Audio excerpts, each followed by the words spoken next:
দক্ষিণ পূর্ব এশিয়ার সবচেয়ে বড় ফুটবলের মহাযজ্ঞ ফিফা আসিয়ান কাপ শুরু হতে যাচ্ছে আগামী 24 সেপ্টেম্বর থেকে 4 অক্টোবর।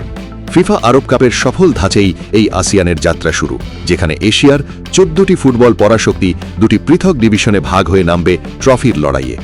ভারত এবং চীন আসর থেকে নিজেদের সরিয়ে নেওয়ায় এশিয়ান কাপের মূল ভাবনায় থাকা বাংলাদেশ সরাসরি আমন্ত্রণ পেয়েছে আসিয়ান কাপের প্রিমিয়ার ডিভিশনে। স্বাগতিক Indonesia, Thailand, Vietnam, Philippines, Malaysia, Singapore, Pakistan এবং বাংলাদেশের লাল সবুজ প্রতিনিধিরা লড়বে এই বিভাগে। অন্যদিকে হংকংয়ের মাটিতে অনুষ্ঠিত হবে আসিয়ানের চ্যালেঞ্জ ডিভিশনের ম্যাচগুলো। ইন্দোনেশিয়ার মাটিতে গ্রুপ বিতে বাংলাদেশের সঙ্গী স্বাগতিক ইন্দোনেশিয়া, মালয়েশিয়া এবং সিঙ্গাপুর।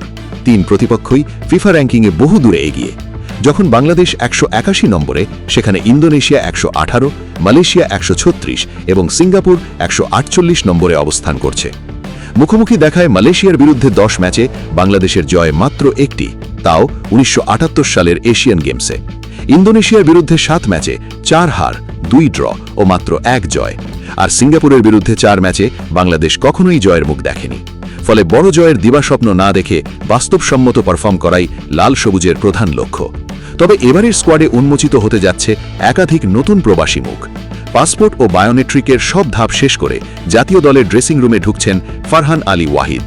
জাপানি বংশোদ্ভূত সুকি ইতোফুসাও দ্রুতই ঢাকায় আসছেন ফোর্টস এফসিতে নাম লিখে জাতীয় দলে অভিষেক করতে।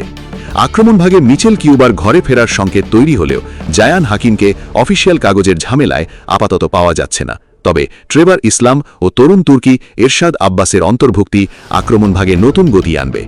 অন্যদিকে হামজা চৌধুরী, সমিত সোম, তারিক কাজিদির সাথে কাজিম শাহ, তপু বর্মন ও মুরসালিনদের সমন্বয়ে কোচ থমাস ডুলির হাতে এক অনন্য দল গড়ে উঠছে। আন্তর্জাতিক ময়দানে নতুন অরিজিন ফুটবলারদের ট্যাকটিক্যাল অ্যাডজাস্টমেন্ট নিয়ে একটি বিখ্যাত ইংলিশ ছন্দ প্রচলিত আছে।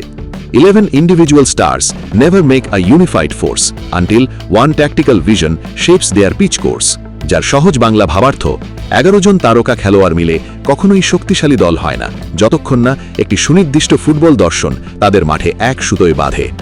হেড কোচ থমাস ডুলির সামনে এখন 5টি বিরাট চ্যালেঞ্জ: স্টার প্লেয়ারদের ড্রেসিং রুমের সংস্কৃতিতে মানিয়ে নেওয়া, অরিজিন ফুটবলার ও লোকাল ফুটবলারদের ভিতর সমতা নিশ্চিত করা, 3-4-3 নাকি 4-2-3-1 ট্যাকটিক্যাল সিস্টেম দাঁড় করানো, মানসিকতার পরিবর্তন আনা এবং সান মারিনোর জয়ের ধালা থেকে দলকে একটি পূর্ণাঙ্গ জয়ী দলে রূপান্তরিত করা।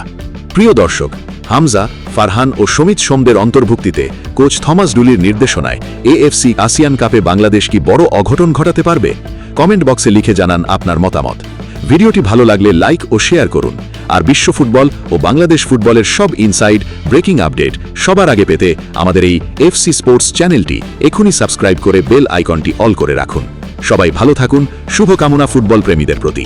বিদায় নিচ্ছি আমি রাকিব, এফসি স্পোর্টস রংপুর।